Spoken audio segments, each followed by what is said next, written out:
You're listening to Podcast for the Soul, a weekly podcast about increasing self-esteem so you can empower your life through owning your personal power and embracing your worth. Here's your presenter, self-help author and co-producer of Shining Bright Radio, Kelly Martin.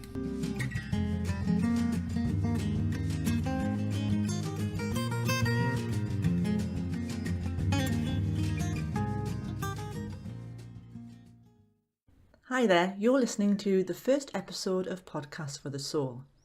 I'm your host, Kelly Martin. Now, something that's really close to my heart and something that's really been very painful over my life is anxiety. I was an incredibly shy child growing up and very sensitive to the world around me.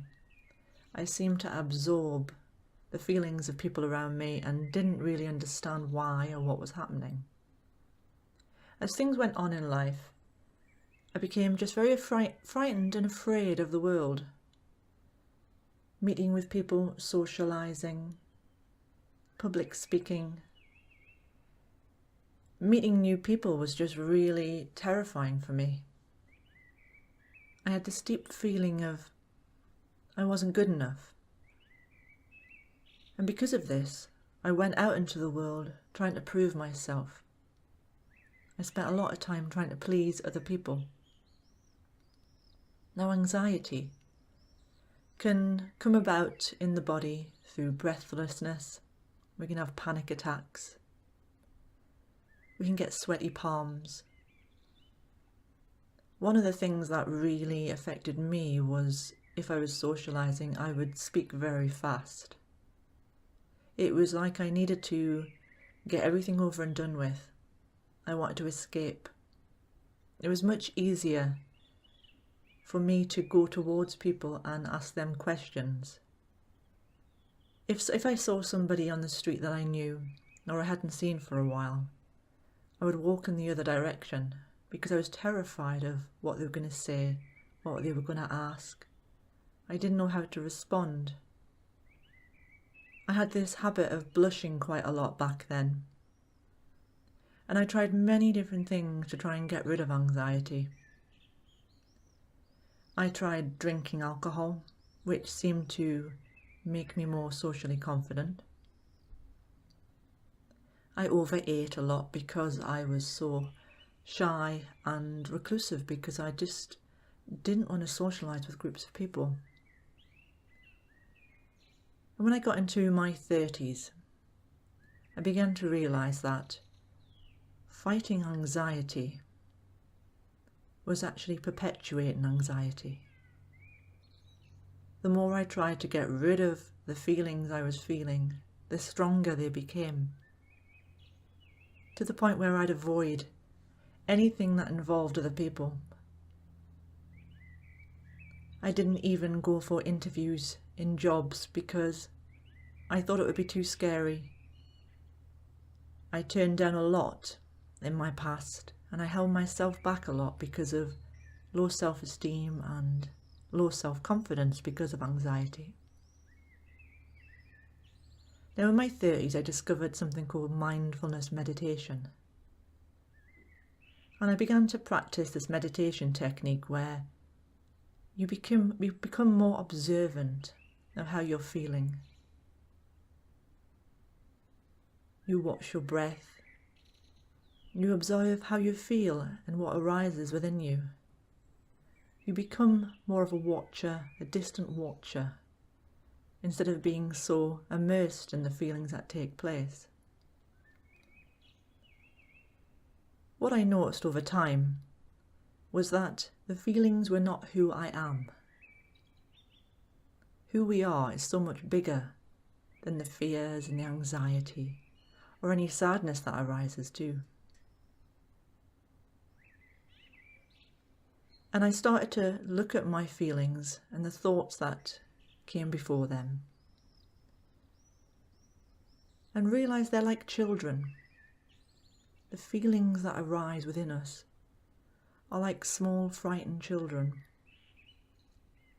Now, if a small child walked into your room today who was really scared, you'd pick them up into your arms and you'd hold them close. You'd soothe them, you'd give them love, you'd give them attention and nurturing.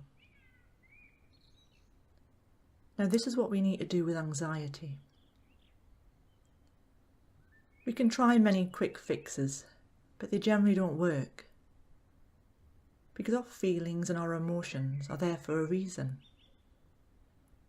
Those of us who suffer from anxiety are more than likely just extra sensitive to the world around us and how we feel. Feelings are not the enemy, but they can become the enemy when you suffer from anxiety. When you feel anxiety or fear arising, look at that feeling. Become curious.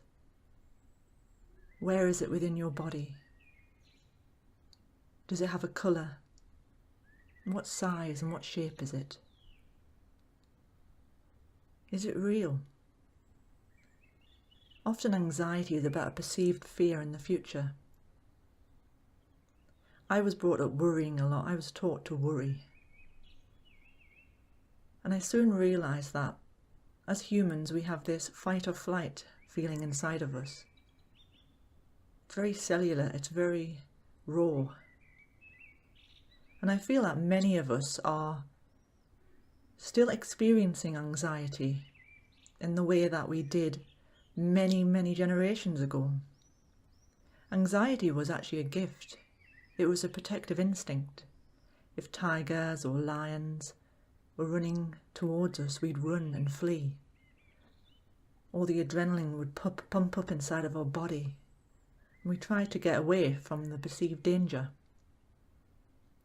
Our bodies and our feelings are still responding to this in the same way, but this time the perceived danger is not real. We're basing how we feel on what we perceive to be coming. So when the next time that you feel really anxious about something, perhaps you just wake up feeling anxiety and you don't know why. Sit for a few moments. Take some deep breaths if you are able. If not, just simply watch your breath. Allow the feelings to come up and bring them into your heart. Because all feelings are like children and they need our attention and love. The more we welcome what arises, the more that which arises has space to move and evolve and change. If you imagine anxiety in the past, you might have pushed it away. You may have really resisted it through overeating or drinking or drugs or some other type of distraction. But it was still within your body and it was still within your energy. Now imagine it's really compacted within you. But if you stop and watch and welcome it, allow it to be without fighting it, you probably notice that it softens and evolves. It doesn't have any edges anymore. And because of this, it can move through your body and out. Don't see anxiety as an enemy anymore. Try and witness it like a really concerned parent who's just loving and unconditional. Allow yourself to receive you and own how you feel.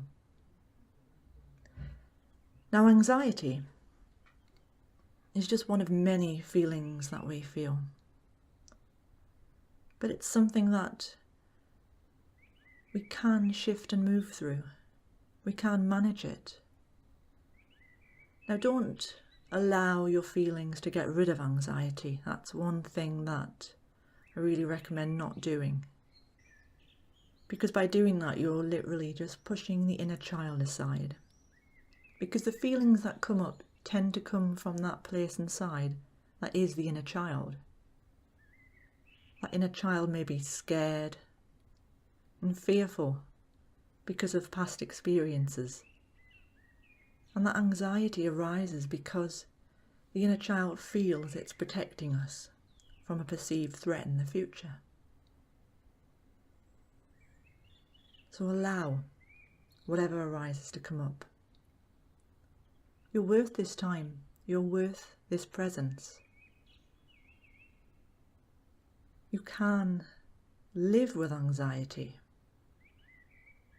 It won't kill you, as much as panic attacks can feel like they will. If we just watch the panic attack when it happens,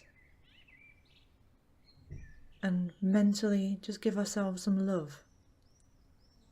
We deserve to feel love in that time and in that moment. Anxiety is something that a lot of people suffer from. You're not alone when you have anxiety.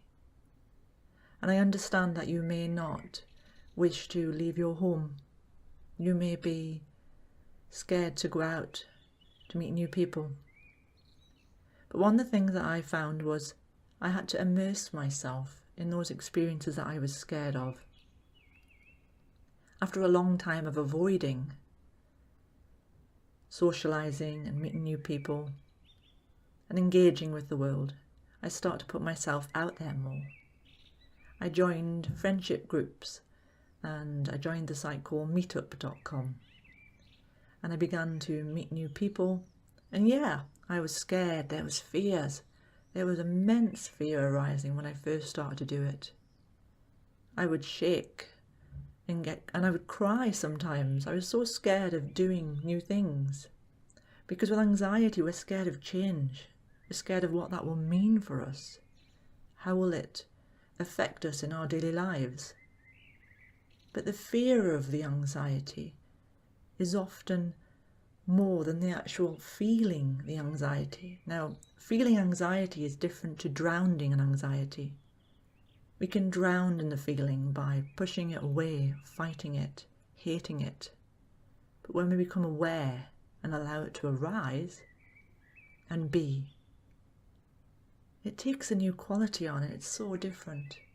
And the more you put yourself out there, even if it's just in a small way, going out to do a little bit of shopping, meeting a new friend or an old friend, going on a trip, catching a bus or a train, just going out into the world a little bit, and allow yourself to feel the feelings and be really compassionate.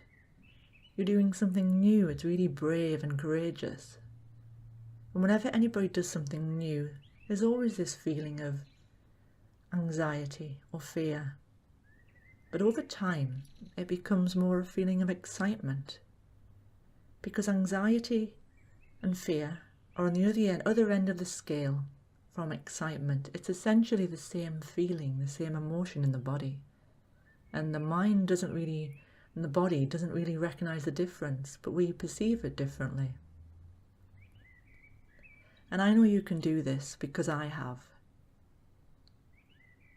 Now, anxiety is not completely gone from my life, but I'm not afraid of it anymore, and I don't try and get rid of it, and I don't feel like I am anxiety.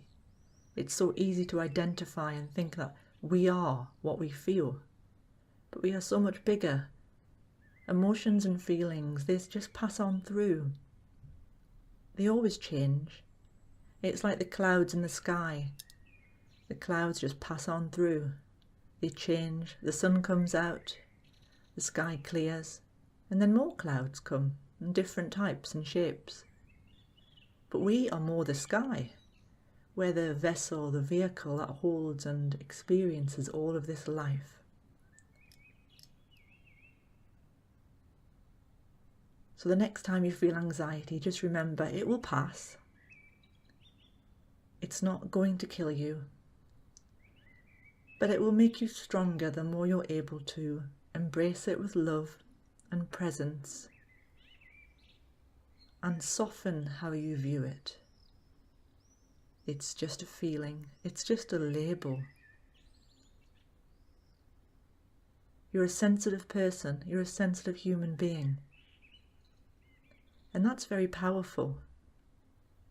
Vulnerability can be a strength. It's not a weakness.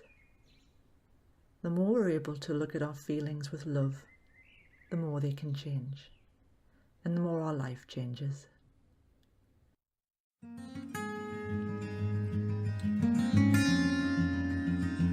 Thanks for listening to Podcast for the Soul with Kelly Martin. If you like what you just heard, please pass along our web address, podcastforthesoul.com, to your friends and colleagues. Be sure to check out our archives and don't forget to subscribe and give us a review on iTunes. See you next time at Podcast for the Soul.